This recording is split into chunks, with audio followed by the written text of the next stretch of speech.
¿Qué tal? ¿Cómo están? Bienvenidos nuevamente a nuestro módulo de ética empresarial. Hoy ya vamos en una de nuestras últimas sesiones y pues bueno, hoy nos vamos a dedicar a nuestro tema eh, central de este curso, la ética empresarial. Como han visto, ustedes recuerdan, hemos hecho un gran recorrido. Nuestra última sesión que estuvimos con el profesor Álvaro Bonilla, conversamos acerca de su sospecha, su cuestionamiento sobre si de verdad las empresas son éticas o no, ¿no? Y qué es lo que nos prometen y qué nos cumplen y qué no nos cumplen. Bueno, parte de esos temas también los tocaremos en la próxima sesión. Hoy nos vamos a dedicar a un tema que a mi forma de ver es apasionante y es cómo nació ese tema de la ética empresarial. Lo alcanzamos a ver en una parte de nuestra última sesión con el profesor Bonilla, con Álvaro, donde conversamos un poco de cuál es la lógica de tener una ética para las organizaciones. Hoy vamos a ver una perspectiva que también, por supuesto, es un viaje histórico, un viaje que nos va a llevar a diferentes lugares y a diferentes fechas y a diferentes revoluciones, porque las revoluciones pues tienen que ver mucho con este tema. Bueno, muy bien, entonces un poco la pregunta inicial sería, ¿cuál es la historia de la ética empresarial? ¿Tiene una historia? Yo creo que sí, todo tiene una historia, ¿no? Todo aparece por algo. Bueno, muy bien. Pues resulta que lo que marca un poco el inicio de la ética empresarial tiene que ver con las consecuencias de una revolución muy clave que fue la revolución industrial. Si vemos aquí en esta imagen que tengo yo para el inicio de nuestra presentación de hoy, es una imagen de una mujer dentro de una fábrica. Por supuesto, la fábrica es un invento de la revolución industrial. Fábricas no había antes, ¿no? Las cosas se hacían en los hogares, en las casas de las personas, ¿no? Los jabones, los quesos, la ropa, ¿sí? Eso era parte de lo que sucedía aquí. Bueno, muy bien, eso es lo que les cuento que está aquí en nuestra primera diapositiva, la que está aquí a mis espaldas.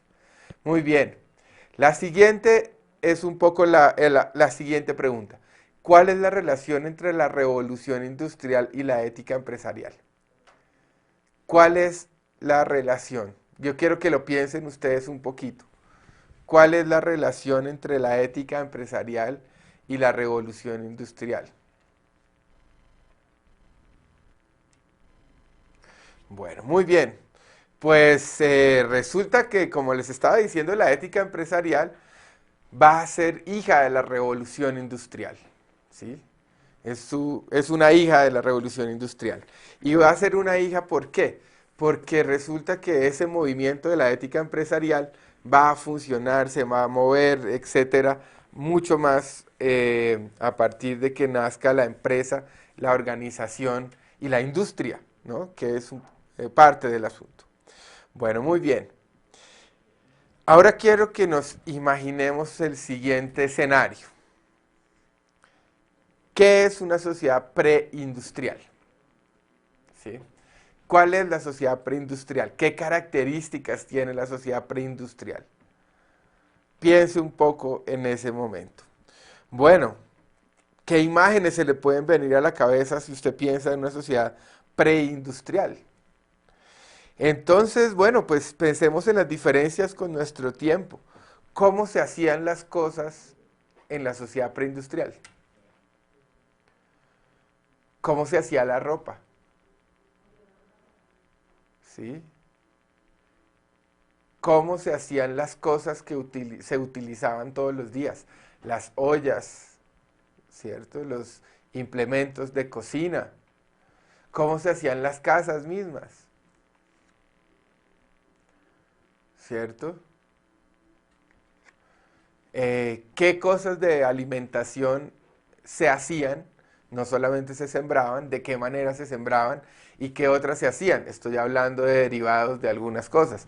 Encurtidos, los quesos, las carnes. ¿Cómo era esto? Pues, ¿quién hacía los vestidos, por ejemplo? No era una fábrica, era el sastre, ¿verdad? Eh, el zapatero tenía un oficio muy importante y era hacer los zapatos, precisamente. Había sastres, había cocineros también, había el zapatero. Los jabones, por ejemplo, los jabones ¿dónde se hacían? No se hacían en una fábrica, los hacía la gente en sus casas. Y de pronto las personas lo que hacían era un encargo de 10, 15, 8 jabones y se los llevaban luego, ¿verdad? ¿Qué caracteriza a la sociedad preindustrial? Que todo está hecho a mano. Es lo que nosotros en este momento denominamos artesanías. Aquí hay algunos objetos, artesanías que ustedes están viendo, que son pues tal vez de varios lugares, algunas más contemporáneas, pero a lo que me refiero es que la vida en general era hecha a mano, todo era hecha a mano. Bueno, quiero que piense usted en lo siguiente, la gente misma no tenía que hacerse la pregunta que nos tenemos que hacer nosotros en la contemporaneidad, no tenía que preguntarse, uy, ¿y yo entonces qué voy a estudiar? ¿Qué quiero ser? ¿Cierto? ¿Qué pasaba en la sociedad preindustrial? Si su padre era un sastre, habitualmente sus hijos iban a ser sastres. Y era un oficio pues muy importante y muy reputado. ¿Por qué? Porque se necesitaba. Si el padre era zapatero, era importante continuar la tradición, habitualmente el oficio, que esto era un oficio, es un oficio, se le enseñaba a la descendencia, a los hijos, a los nietos, y se construía así una línea, digamos, de trabajo que desarrollaba la familia. También, por ejemplo, podemos encontrar el caso de los ebanistas, de las personas que trabajan la madera. Aún hay ebanistas, ¿no? Pero resulta que alguien que hacía muebles, un tapicero, etcétera, pues era una persona que le enseñaba ese oficio a su descendencia para continuar una línea de trabajo. Entonces no existía esta crisis existencial que nos toca a nosotros y es como, bueno, ¿qué vamos a estudiar? ¿Qué vamos a hacer en la vida? ¿No? Todo estaba dado más por la línea que tuviéramos preexistente. Muy bien. Entonces, piénsenlos en esos oficios, ¿no? Las personas que hacían los zapatos, la ropa cómo se compraba, ¿no? Obviamente con dinero, pero piense usted cuánta ropa compraba la gente en una sociedad preindustrial, donde no había medios de comunicación masivos, donde no había definida una forma estética, la moda estaba, la moda no la usaba todo el mundo, nadie le decía a usted que tenía que cambiarse de colores todos los días, que ponerse otras cosas cada día. Nadie le decía eso, ¿no? Entonces resulta que en ese momento la ropa que se compraba eran 3 camisas, 3 vestidos. ¿Para qué tener más? ¿No? Era lo que se usaba para trabajar. Mucha gente trabajaba con ropa de alguna manera más usada. Eh, Se crean algunos vestidos para algunos oficios, por ejemplo, el herrero, que era un tipo clave, porque uno ponía las herraduras de los caballos, que era el carro del momento, ¿verdad? Y además hacía utensilios metálicos, ¿verdad? Cuchillos, palas, etcétera, hachas, bueno, muy bien. Entonces piensa en esta sociedad donde la gente no está interesada en consumir necesariamente, donde la gente no está interesada en irse a un centro comercial a desear lo que encuentra ahí. Piensa en una sociedad donde la velocidad máxima era la que tuviera un caballo o una carroza jalada por caballos, ¿verdad? La bicicleta pues puede ser otro de los inventos preindustriales, aunque se desarrollaría muy fuertemente después en la revolución industrial, pero la bicicleta, digamos, también nos transportaba en un tiempo particular. Piense usted en esa sociedad donde la gente vive más armando su comunidad, donde el ser buen amigo, el encontrar su pareja, el tener hijos, eso era mucho más el sentido de la vida. También estaba el sentido religioso en la sociedad donde existiera la religión, ¿verdad? Los pueblos, las ciudades no estaban tan habitadas. De hecho, había una proporción entre la población rural y la población en la ciudad, ¿verdad?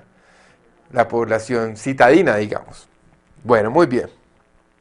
Entonces, pensando en esa sociedad, usted puede pensar, por ejemplo, si alguien vio la película del perfume, ¿sí? Es una película que está situada en una época preindustrial. El perfume podría ser una cosa hecha a mano, ¿verdad? Que tenía una demanda particular porque a la gente le gustaba oler bien, pero ustedes se dan cuenta que es una sociedad que tenía clases sociales, obviamente, pero es una sociedad donde la gente no estaba pendiente necesariamente de consumir. Había unas industrias como la del cuero, ¿no? Como la de los perfumes, había unas formas de comercio, pero no desarrolladas en el sentido total del asunto. Una cosa en la que quiero, digamos, hacer énfasis es en la geografía que existía. ¿Qué arquitectura habría en la época preindustrial? Por supuesto no habría edificios. La construcción era horizontal, no vertical. ¿Por qué? Porque la tierra, digamos, la gente podía tener acceso a la tierra, podría comprarla y no se necesitaba ubicar mucha gente en un mismo espacio. Entonces estaba mucho más distribuido el espacio para diferentes personas. Y la velocidad, ¿no? Ahora, ¿a qué altura podría subir las personas? A menos que subieran a una montaña, ninguna construcción, a diferencia de tal vez de las iglesias, castillos, etcétera, no alcanzaban 2 o 3 plantas. Si recuerdan, esta construcción estaba hecha en piedra, ¿no? Por eso las paredes, si ustedes en los lugares donde habitan, hay algo bien antiguo. En Colombia, digamos, lo más antiguo de construcción occidental tendrá lo que tiene el descubrimiento de América, 500 años. En Europa usted encontrará construcciones de 1000 años, de 900 años, de 1500 años, donde las piedras, cada pared es gigante. ¿Por qué ahora las paredes de los apartamentos o de las casas donde vivimos habitualmente ahora en las ciudades, por lo menos aquí en Bogotá, son tan delgaditas? Porque el sistema de construcción lo permite, ¿no? Porque pesan menos los materiales. Ahora se oye todo lo que diga el vecino, eso sí, siempre va a suceder. Bueno, muy bien. A partir de 1750 aproximadamente va a cambiar el mundo. Y nos va a tocar vivir el mundo de la revolución industrial. Nosotros somos hijos de esa revolución. Ya no de una revolución industrial, ya estamos en una revolución de los sistemas, ¿no? Es una revolución que implica una nueva forma de escribir, que es el código binario, el sistema binario, que es por medio del cual existe la virtualidad también y el tema de los computadores, ¿no? Una revolución tecnológica es lo que hemos vivido. La revolución industrial comienza a partir de 1750. ¿Con qué hecho en particular? ¿Qué cambia el mundo particularmente? Pues va a cambiar el mundo precisamente, lo que lo va a cambiar es un invento de un señor. Este señor es de apellido Watt. Lo vamos a ver un poquito más adelante aquí. El señor Watt se inventa una cosa que se llama la máquina de vapor. La máquina de vapor ya había sido un invento romano, lo habían usado hacía muchos siglos, pero no tenía la aplicación que tenía en este momento, ¿cierto? La máquina de vapor ahora tenía otro interés. Piense usted que a partir de esta época, desde 1700, a mediados de 1700, digamos 1750, hasta 1800, se va a construir todo un imaginario a partir de los desarrollos de la máquina de vapor. La máquina de vapor proporcionará la posibilidad de pensar en la máquina. Y entonces llega a nosotros ese pensamiento de máquinas que hacen todo. Si alguien ha visto una serie que se llama Los Supersónicos, en Los Supersónicos todo es ultra tecnológico y hay un montón de máquinas que sirven a los protagonistas. Hay varios robots que les sirven la comida y tal, otros que juegan con los niños, etcétera. Juguetes increíblemente particulares. Entonces, bueno, la máquina de vapor va a crear todo un paradigma. Entonces aquí dice, la fecha de inicio de la Revolución Industrial es a fines de 1700, comienzo de 1800. Está relacionada con el perfeccionamiento de la aplicación de la máquina de vapor. ¿Cuál es la aplicación particular de la máquina de vapor? Ya vamos a ver. Pero quiero que veamos aquí, hay una imagen de una máquina de vapor antigua y ahorita les voy a explicar cómo funciona. Quiero ahorita pasar al tablero a explicarles un poquito este asunto de la máquina de vapor. Entonces, para explicarles un poco el principio que va a hacer que se mueva la máquina de vapor. No, no, aún no vamos con el video, quiero decir al tablero. Gracias. Entonces, bueno, vamos a ir al tablero. Lo que pasa es que no tengo aquí los marcadores cerca. No sé si podemos parar un segundo. ¿O no? Entonces, qué pena, hermano. Ahí estoy yo al aire. Bueno, entonces, ¿cuál es el principio que les quiero contar de la máquina de vapor? Es el siguiente. Y luego volvemos a la presentación.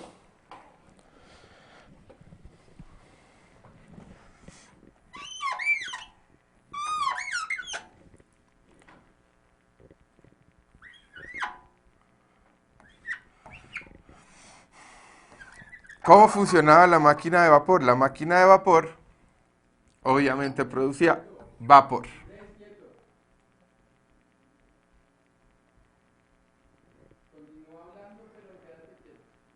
Bueno, entonces la máquina de vapor producía vapor. Gran descubrimiento.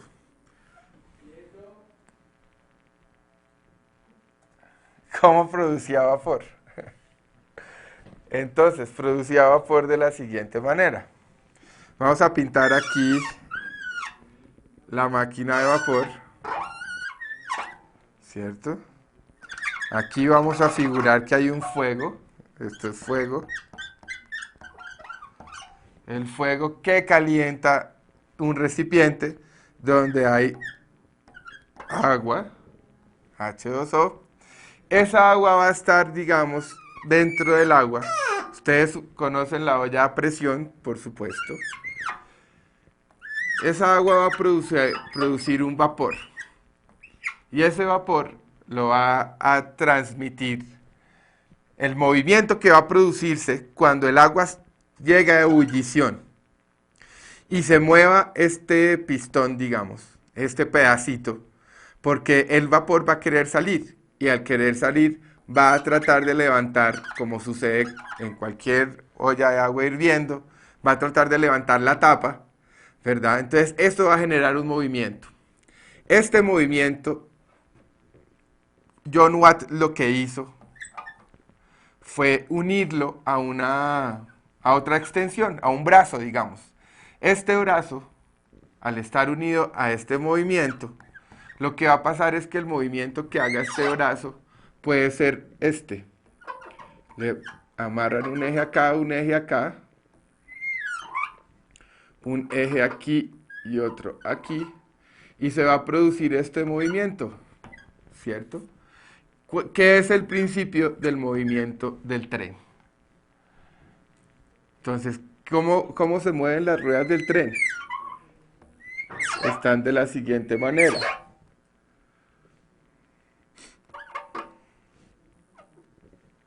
El movimiento del tren va a ser, se ponen dos listones unidos a dos ruedas, a unos puntos fijos de las ruedas. Esos, cuando la rueda se mueva, ¿cierto? Esos listones que están puestos acá, a ver si queda mejor hecho exactamente. Esos listones pueden mover las ruedas que están acá puestas. Entonces lo que hacen es moverse en esa dirección, como hacia adelante y hacia atrás. Ese movimiento va a hacer que se pueda mover. Muy bien. Volvamos un poco acá a nuestra silla donde estábamos tan cómodos. Entonces, la máquina de vapor lo que va a permitir es que el movimiento, por ejemplo, que tiene el tren, ¿cierto? El tren están las dos ruedas, coge un palito y ese palito hace esto, esa, esa banda, digamos, metálica, y ese movimiento va a ser el que se implemente para un montón de actividades. Entonces, ¿cuál es el gran descubrimiento del señor Watt? Es que el señor Watt va a poder generar movimiento en otras cosas a partir de la máquina de vapor. Esto se desarrollaría tanto hasta alcanzar, digamos, un gran desarrollo con los automóviles, por ejemplo. Bueno, muy bien, entonces la máquina de vapor va a representar algo muy importante. Podemos volver un poco a la presentación del PowerPoint, donde quiero que vean el nuevo humano que se piensa a partir de la máquina. ¿Cuál crees tú que sea el humano que piensen a partir de la máquina? Que está en la literatura, ¿ah? ¿Cuál puede ser? Un hombre armado con partes de otros hombres. Se llama Frankenstein, ¿no? Frankenstein va a ser el paradigma de la máquina. La máquina va a impactar tanto a la sociedad de ese momento, a esa sociedad preindustrial, que algunos escritores, ustedes como sabrán ya en la literatura, usted encuentra a todo el mundo. Algunos escritores decidieron, o un escritor particular, se inventó un personaje hecho a partir de varios reencauches, digamos, ¿verdad? Y ese va a ser Frankenstein.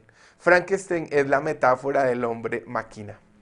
¿Por qué? Porque particularmente empezó a suceder una cosa que nadie se esperaba, y es que el hombre se empezó a poner en función de la máquina, en vez de que la máquina estuviera en función del hombre. Y eso vamos a ver cómo funciona, lo vamos a ver más adelante con un fragmento de una película de Charles Chaplin que se llama Tiempos Modernos. Más adelante lo vamos a ver. Pero entonces, digamos, ¿dónde se va a introducir el tema de la máquina de vapor? La producción en serie.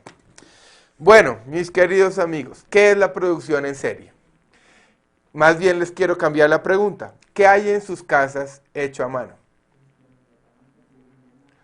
Piensen qué hay en sus casas hecho a mano. Artesanías, por supuesto, ¿cierto? Algunas de pronto no están hechos por indígenas o por gente de otros lugares de nuestro país, ¿verdad? Algunas, como en mi casa particularmente, y creo que en las de muchos de ustedes, estarán las carpetas hechas por las abuelas, ¿verdad? Que es una metáfora también de la conversación, de sus pensamientos, de las horas que duran tejiendo en punto de cruz, en crochet, lo que sea. Eso es un trabajo hecho a mano. Quiero mostrarles algo de lo que es hecho a mano. Esta mochila, que es una mochila guayú.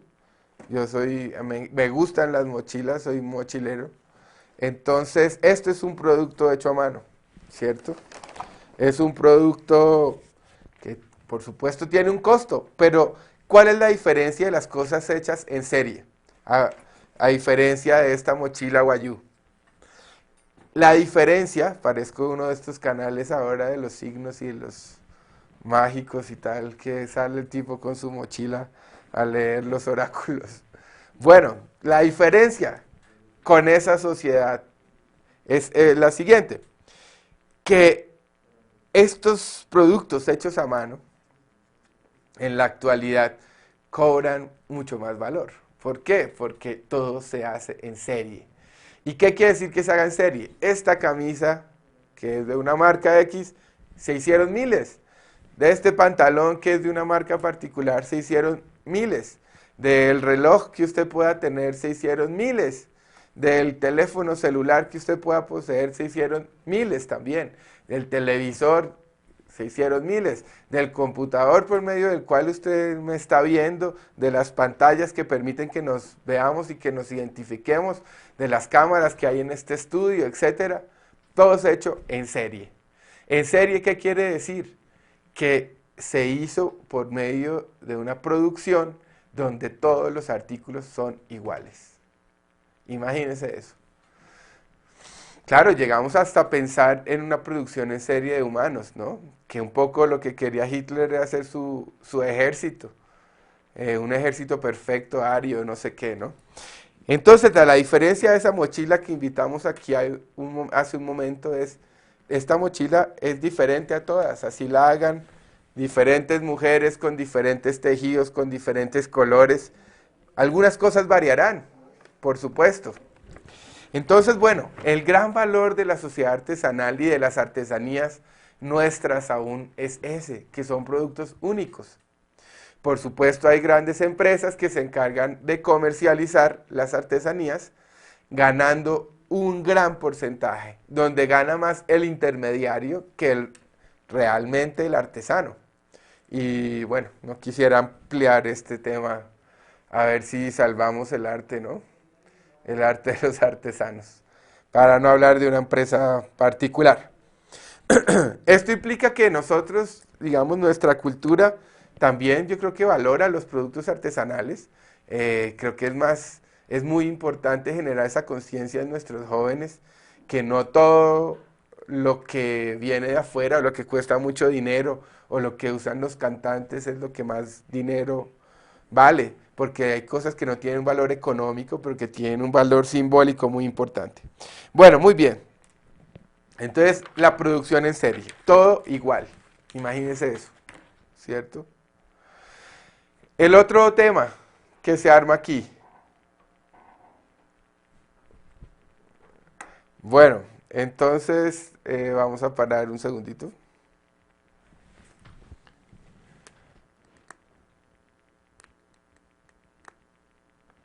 Bueno, muy bien. Entonces, volvemos al tema de la tienda.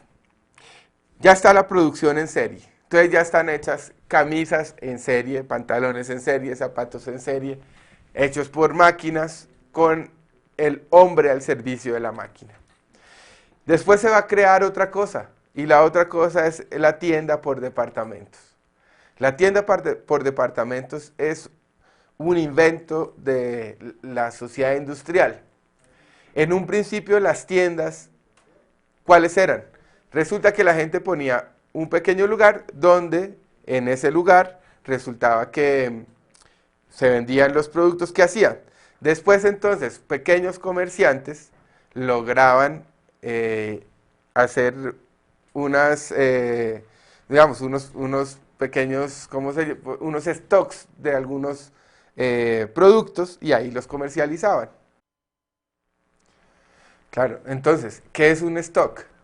Un stock es, digamos, el almacenaje que pueda tener en una tienda, en un comercio, de los productos que ofrece. Usted habrá visto en las películas del oeste el almacén donde vendían las cuerdas, donde vendían alguna comida, donde vendían balas, donde vendían X cosas que se consumían.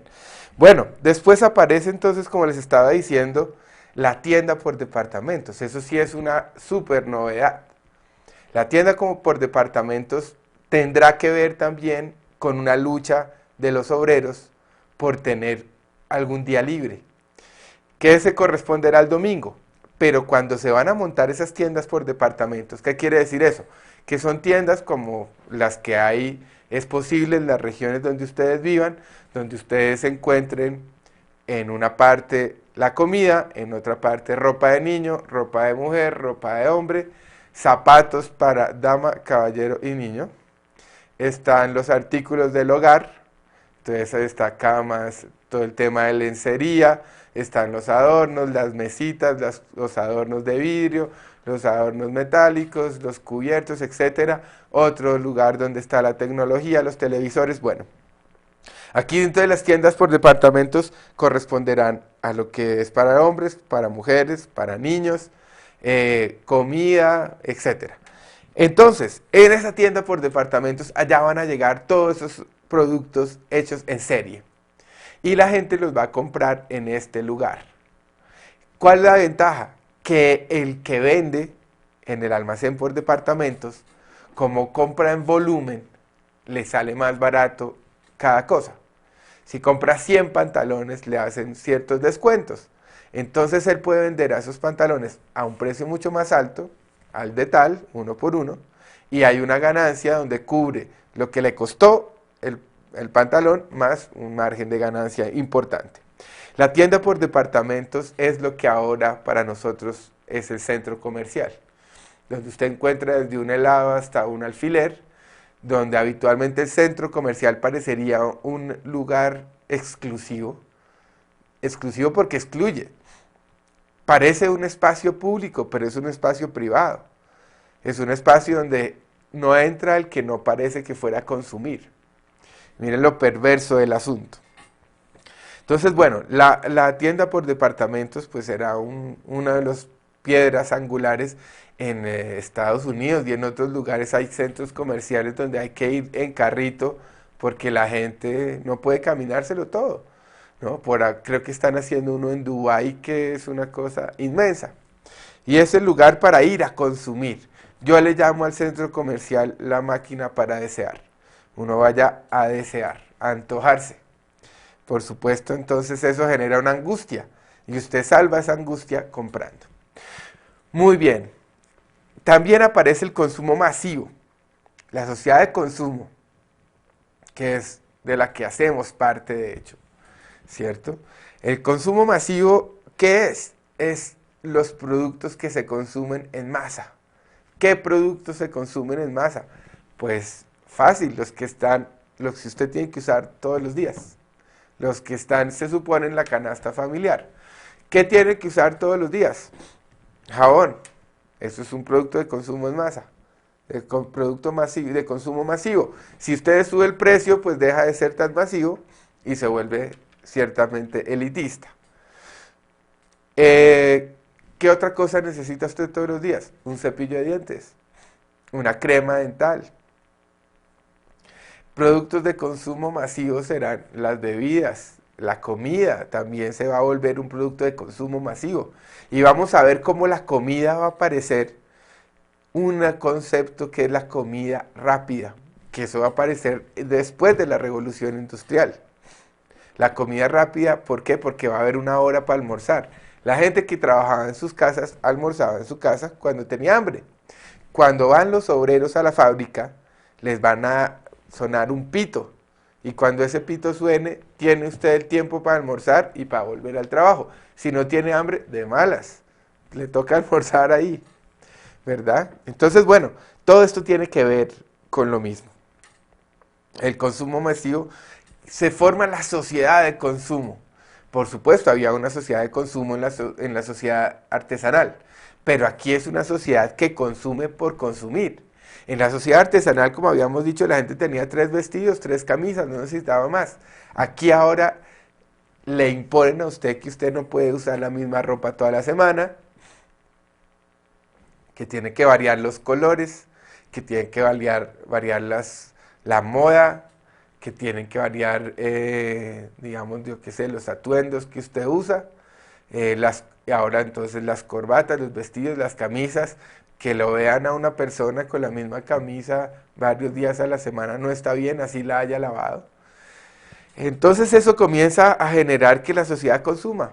En Gringolandia, en Estados Unidos, es muy particular que usted va por una calle y ve en la basura un televisor, que puede ser que funcione, pero es que compró otro plasma o uno LCD o yo no sé cómo se llaman los nuevos televisores, que lo que hay es que consumir. Habíamos hablado con el profesor Bonilla con el tema de los celulares, que casi hay gente que cambia un celular por año. ¿Por qué? Porque salió uno que tiene la cámara y porque si otro que cabe más música y el otro que le permite entrar al correo. Esa es la sociedad de consumo. La sociedad de consumo está cimentada y hecha para que consuma y para que desee y para que genere dinero para poder comprar. También aparece y se pone mucho más fuerte, digamos, el tema de la moda, de la marca y del estilo y la personalidad. Eso mucho más centrada en la revolución industrial. La moda en el sentido en que un pantalón ya no va a poder ser usado 10 años después porque ya no está a la moda. Y eso corresponde a una forma de hacer de que la gente consuma. Está claro. El estilo, ¿no? O sea, entonces ya la gente va a tratar de identificar un estilo que refleje un poco su personalidad con la forma en que se viste. Esto tiene que ver también con la revolución industrial. La personalidad de la gente se supone que debe emerger a partir de eso, de la ropa, por ejemplo. Viendo la siguiente diapositiva de nuestra presentación, está la angustia por no poder consumir. Si ustedes se fijan en eso, que sucede mucho en la máquina de desear. La gente se frustra. No, vi unas botas que valen 400.000 pesos y no tengo esa plata. Y se angustian las personas, ¿no? Esa angustia es la que se vuelve un gran capital para la sociedad de consumo, para quien gana ahí. Y aparece el crédito ya se había usado desde hacía mucho tiempo antes, pero se aparece ese crédito que busca es satisfacer el ansia de consumo y decirle a la gente, pague después, goce ahora, compre ahora sus zapatos, su camisa, su pantalón y después paga. Ese crédito va a mover la sociedad de consumo, ¿cierto? Se inventa una sociedad comercial que se autoconsuma, ¿verdad? Y ese es el consumo moderno. Aquí vamos a ver entonces cómo cambiaron ese montón de cosas de la sociedad artesanal a la sociedad industrial. Lo estamos viendo, ¿verdad? ¿Y qué tiene que ver esto con la ética? Ya vamos a ver. La ética de la que vamos a hablar un poco es la relación que van a tener las empresas con las personas que trabajen dentro de ellas, que eso es un tema muy importante. Muy bien, entonces, ¿qué cambió en la sociedad y en el mundo con la aparición de la máquina de vapor y de la sociedad industrial? Está la revolución textil. Pues resulta, ¿cuál es un producto inglés que tenga mucho valor en el mundo? No es el whisky, ¿cierto? Que eso es más escocés. El té es de la India, aunque se lo toman los ingleses. ¿Cuál será? El paño. El paño inglés era uno de los paños y sigue siendo más importantes. ¿El paño de qué se hace? Piénselo un momento. De lana, sí señor. De lana. Es un refinamiento de la lana. Un proceso que se hace con la lana. Pues resulta que, como habíamos visto en el tema de la máquina de vapor, cómo funcionaba, el mismo principio se le aplicó a las máquinas que hilaban el paño, ¿sí? Tenían una aguja pues que va, mete y baja, que sube y baja y que va haciendo el tejido del paño precisamente. ¿Qué sucedió? En una empresa donde había 300 obreros haciendo paño y encargándose de las máquinas, resulta que ahora necesitan solo un obrero que se encargue de la máquina de vapor que está conectado a 280 máquinas que trabajan solas. Eso hizo que se desplazara también el trabajo humano por el trabajo de la máquina. Aparece el movimiento en la velocidad de una manera nunca antes experimentada. Piense usted lo que pudieron sentir los primeros que viajaron en un carro, ¿verdad? Aprender a conducir debía ser un tema bien complejo. El tren es el gran monstruo que va a mover la sociedad en la revolución industrial.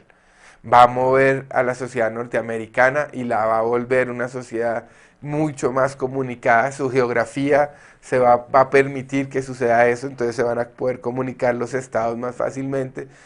Si ustedes se han dado cuenta, Estados Unidos tiene una geografía muy plana. Entonces, por eso era muy fácil atravesar el tren. El tren llega a Colombia también, ¿no? Y está toda la historia de cómo llega el tren a esa zona tan quebrada, por ejemplo, que corresponde a las montañas de Antioquia. Un señor de apellido Cisneros, cubano, es quien va a traer el tren. Entonces, la velocidad se experimenta diferente. La arquitectura. ¿Por qué? Porque va a haber grandes migraciones de gente de la población rural a las ciudades para trabajar en las industrias, en las fábricas, buscando una vida más fácil, menos dura que la del campo, buscando ese sueño de ganar más dinero y de tener una vida más fácil. Pero no resultó tan así el asunto. Entonces, bueno, también hay ese cambio en la velocidad, hay ese cambio en la proporción de del número de personas, de la población rural y urbana. Aparece, por ejemplo, la banda transportadora y la estación de trabajo y la producción en serie, de la cual ya habíamos hablado. ¿Cuál es la banda transportadora? Resulta que supongamos que esta es la banda que transporta los productos que yo estoy haciendo. Dentro de la teoría de administración X, por ejemplo, había una persona especializada, si esto fuera una pieza, en aplicar esta tuerca. La tuerca de abajo de la derecha de la pieza que estoy construyendo. Y todo el día ese obrero hacía esto, aplicar esa tuerca. Iba pasando, y pasaba el otro y aplicaba la tuerca. Iba pasando, esa es la banda transportadora. La banda que va transportando el producto que se está construyendo a estaciones de servicio. Estaciones de trabajo, perdón. La estación de trabajo entonces es, este señor mueve este, aquí pasa el otro y el otro aprieta este tornillo, el otro aprieta este, el otro este. Eso implica entonces que todo el trabajo depende del otro. Que si yo paro aquí para rascarme la nariz, si paro para ir a hacer pipí o lo que sea, daño el trabajo de todos. Entonces se van a establecer unos turnos muy eficientes y de nuevo el hombre está en función de la máquina, al servicio de la máquina. Entonces ustedes van a ver cómo funciona todo el asunto. Eso lo vamos a ver en la película de Chaplin que vamos a ver al final, en ese fragmento de esta película. Bueno, muy bien. La banda transportadora. Quiero que hagan conciencia de lo siguiente también, de un cambio muy importante, de la alimentación. Si la gente en la época de la sociedad preindustrial se alimentaba en sus casas, ¿verdad? No sé, comía lo que quisiera en sus casas, entonces ahora ya no puede hacer eso.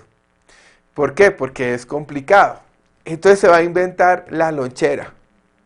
La lonchera que es para llevar la comida ahí guardada, la que prepara la señora o el mismo señor trabajador, la lleva a la fábrica y cuando es la hora tiene que darle hambre para irse a comer.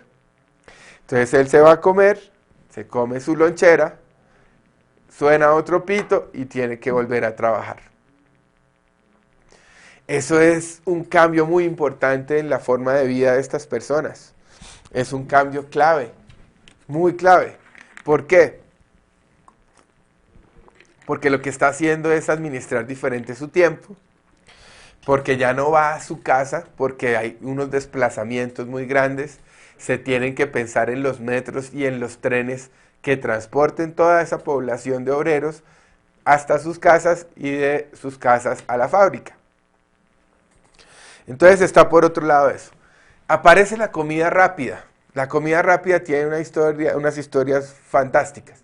Una es el señor Sandwich, que parece es un conde inglés, que le gusta mucho jugar cartas y algún día en medio de un juego de cartas le dice a alguno de sus empleados que le prepare un pan con algunas carnes o jamón y quesos adentro y se los traiga a las personas que están jugando cartas con él. Eso efectivamente sucede y el sándwich se volvió conocido con ese nombre por quien lo implementó tal vez en este juego de cartas. Las hamburguesas vienen de un lugar alemán que se llama Hamburgo. En Alemania se hacen muchos embutidos, salchichas, hamburguesas, todo eso. En Hamburgo se les dio por crear un pan que tenía por dentro esta carne molida de la hamburguesa, tuvo un gran desarrollo y se volvió parte de la comida rápida, de la comida de comer rápido para irse a trabajar, que ese es el sentido de esa comida, ¿verdad? Los perros calientes tienen, parece, dos orígenes particulares, unos en Europa, otros en los Estados Unidos, llevados por los inmigrantes, y corresponden a lo mismo, comida rápida, para comer rápido, que resultó que no es tan sana, también, ¿no? Si lo piensan un poquito. Muy bien, otro invento de la revolución industrial es el obrero, la clase proletaria, eso no existía. Entonces, el obrero va a estar conformada esa clase social por unos agricultores buscando una vida más fácil en las ciudades. Ese proletario habitualmente no tiene mucha educación, es una persona acostumbrada al trabajo duro también, trabajó en la tierra por mucho tiempo. Esta clase obrera va a ser la que mueva la revolución industrial, realmente. y son los sacrificados dentro de las empresas. Y viene un entronque político, social, geográfico, económico, que es clave para el desarrollo de la ética empresarial a partir de esa clase obrera. Resulta que hacia 1900 ya va a entrar la revolución industrial. En 1916 se va a dar a cabo una revolución clave, que es la revolución rusa o la revolución bolchevique. ¿En qué consistió esta revolución en términos rápidos para que vayamos evolucionando en nuestro tema? Esta revolución sucedió por lo siguiente. Resulta que en Rusia quien dominaba era una monarquía que allá no se llamaban reyes, sino el zar. Estaba el zar Nicolás en ese momento. Había toda una tradición de zares y zarinas. Resulta que el pueblo ruso, ¿no? Porque ahí aún no se llamaba Unión Soviética. Vamos a ver por qué se llama Unión Soviética.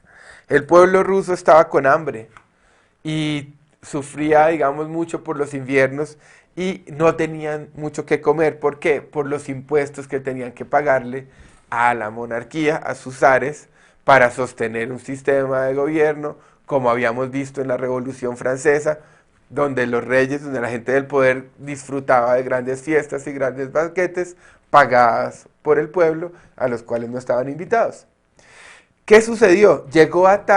Hubo, digamos, un precedente y fue que una vez fueron a hablar con el zar muchas personas, muchos obreros.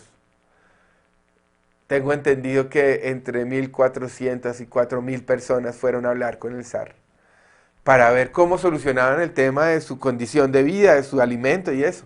Y fueron asesinados cuando fueron a visitar al zar. ¿A qué conllevó? Eso fue, digamos, la bomba, pues, que incendió la revolución. La revolución, entonces, consistió en lo siguiente, que aquí viene otro entronque histórico. Un autor que se llama Karl Marx, ¿cierto? Karl Marx, nacido en Alemania, es un personaje muy, muy interesante. Él va a escribir un libro que se llama El Capital. En El Capital, Karl Marx va a poner algunas bases de lo que puede llamarse el comunismo. Resulta que en Rusia, en ese momento, después de que se mata al zar, porque le van a hacer un juicio y al parecer será fusilado con toda su familia. Hay toda una historia de la última hija del zar que se llama Anastasia, que no la encuentran ahí, después sí la encuentran y van a haber un montón de impostoras que quieren ir a decir que son las hijas del zar, a ver si recuperan alguna de la plática que hay por ahí embolatada, pero pues al fin se van a dar cuenta de que ninguna de estas personas era Anastasia. Muy bien. Después de que cae el zar, se instaura un nuevo gobierno liderado por Lenin, ¿no? Lenin, Stalin y Trotsky serán las personas digamos, que lleven a cabo la revolución. Muy bien, ¿qué sucede con la revolución rusa? ¿Qué es lo que hay aquí en particular? Que la revolución rusa va a tener un eco muy grande en todas las sociedades y va a llegar hasta acá. No es gratis que a los obreros les digan rusos. Corresponde a eso. Resulta entonces que lo que hicieron estos personajes fue lo siguiente.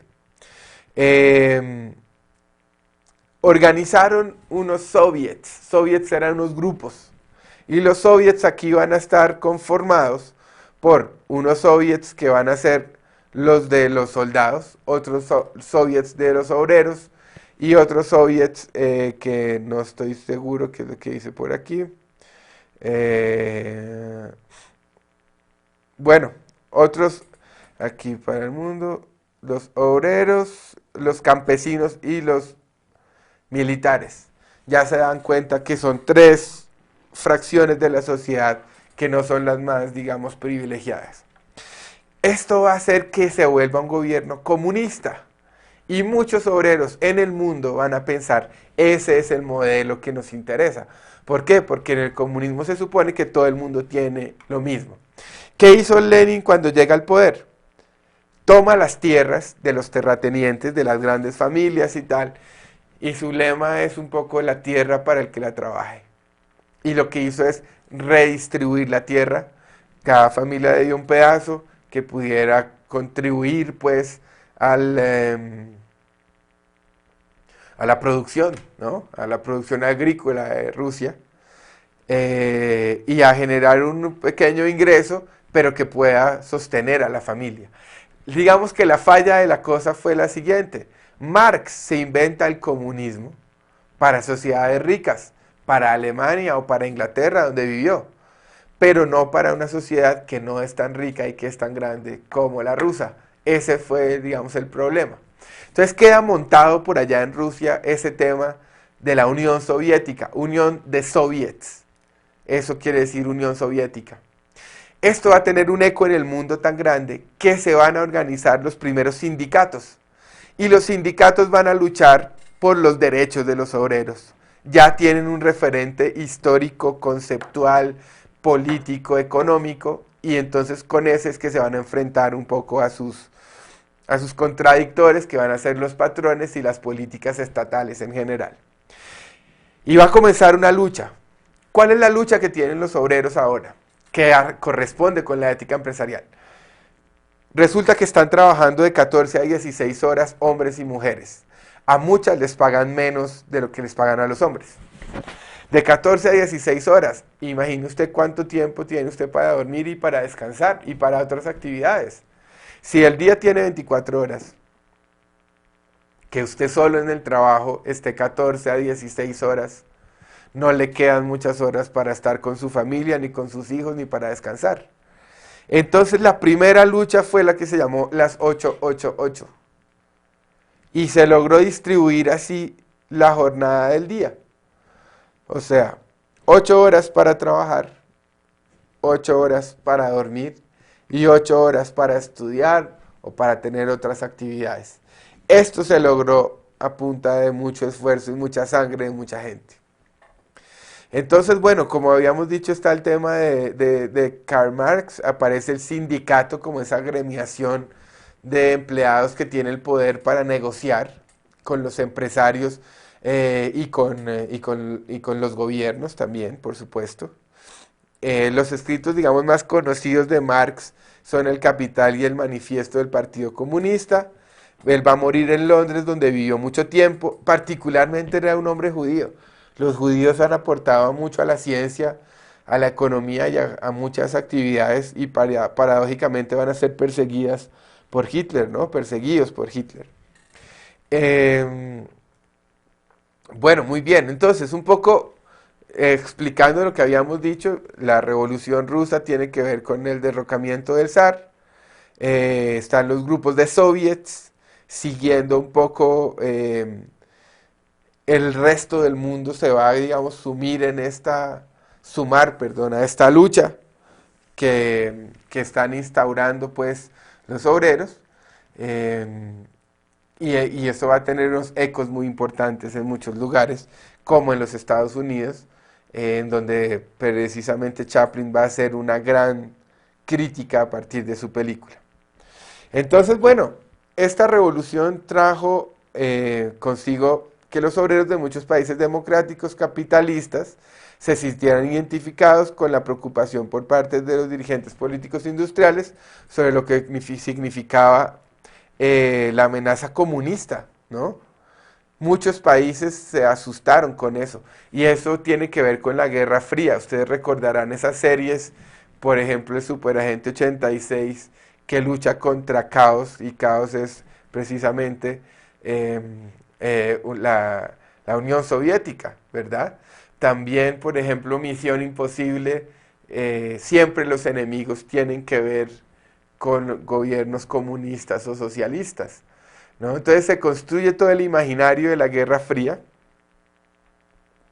y el obrero entonces puede ser que se convierta en un enemigo para la sociedad, y eso es una forma muy perversa de verlo. En muchos lugares se presentaron huelgas. Ustedes sabrán que aquí en 1928, en el Magdalena, en el departamento del Magdalena, en Ciénaga, serán asesinadas muchas familias, muchas personas por la huelga, precisamente en contra de los oprobios y en contra de las prácticas tan ilegales también y antiéticas que estaba teniendo la United Fruit Company. Entonces, bueno, pues se genera todo ese movimiento. Ese era un gran movimiento. Ese gran movimiento de obreros pues llevará, por lo menos en Colombia, la conformación de muchas huelgas, de muchos sindicatos que tendrán en los años 60 y 70, digamos, gran relevancia, ya alejados un poco del tema industrial. Entonces, bueno, quiero dejarlos primero con esta bandera, que esta es la bandera de la Unión Soviética. Ustedes la reconocen porque tiene a un lado el as, perdón, sí, el as, que con estos lo que se hace es cegar el trigo, ¿verdad? Esta, esa aspa, pues, que sirve para recoger el trigo, el arroz, tal, representa a los obreros campesinos. El martillo representa a los obreros metalúrgicos, ¿cierto? A los mineros también. Entonces, la Unión Soviética es la unión de los soviets, ¿se acuerdan? Por eso esa bandera sí representa esto. Ustedes verán que la nueva bandera de la Rusia actual, que ya no se llama Unión Soviética porque se cayó la Unión Soviética, de hecho el único país comunista que queda realmente es Cuba, bastante pobre también. Esta bandera, que es la bandera actual de Rusia, pues es bien diferente y pues bueno, corresponderá a las jugadas políticas del momento. Entonces, para terminar, quiero que veamos el video de Charles Chaplin sobre el tema de la revolución industrial también y de cómo el obrero se vuelve, digamos, está al servicio de la máquina. Aquí vamos a ver un poco de esto. Bueno, les agradezco su atención, los voy a dejar con este video y nos vemos en nuestra próxima videoconferencia. Un abrazo para ustedes. Tiempos modernos.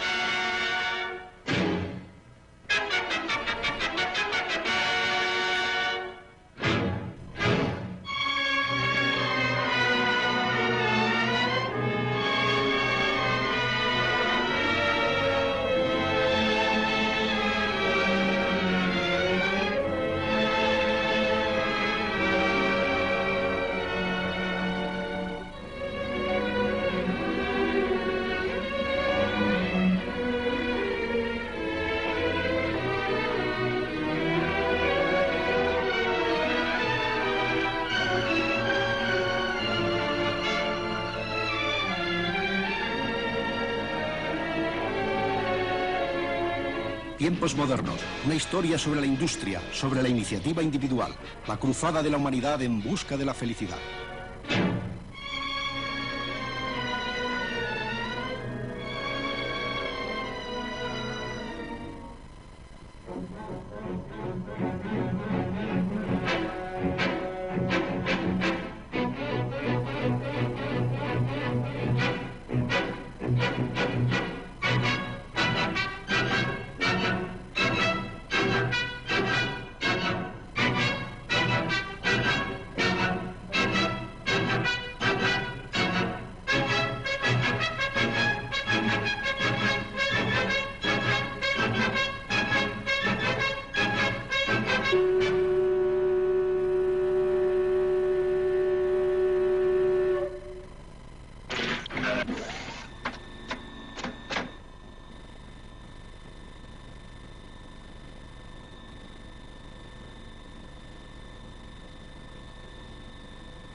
Sección 5, aumente velocidad a 4.1.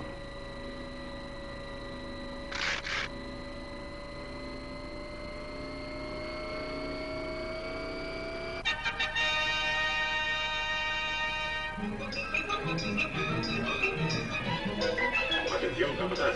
Acuda al Banco 5. Compruebe el ritmo de producción.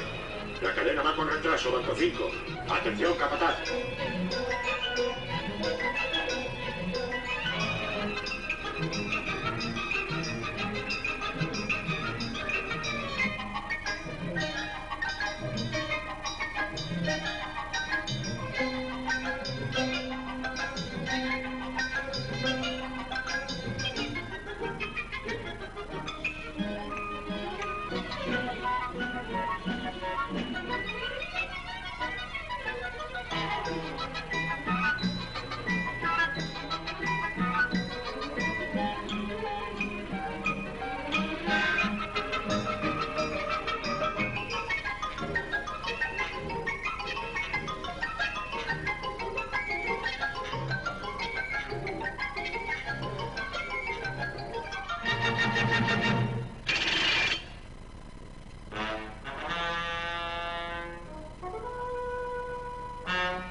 Mac, sección 5.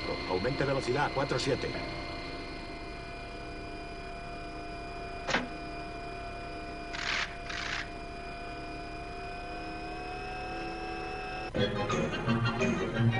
Philip Bow Perkins. Philip Bow Perkins.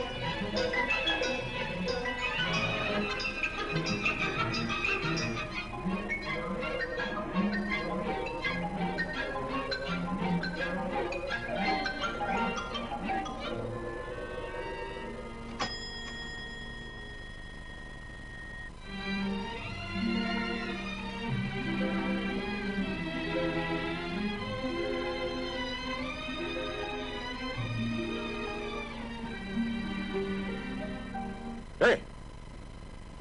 No pierdas tiempo. Vuelve al trabajo. ¡Vamos!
Buenos días, amigos. Este disco es una grabación de la compañía de transcripción de servicios de ventas y asociados. Les habla el vendedor mecánico.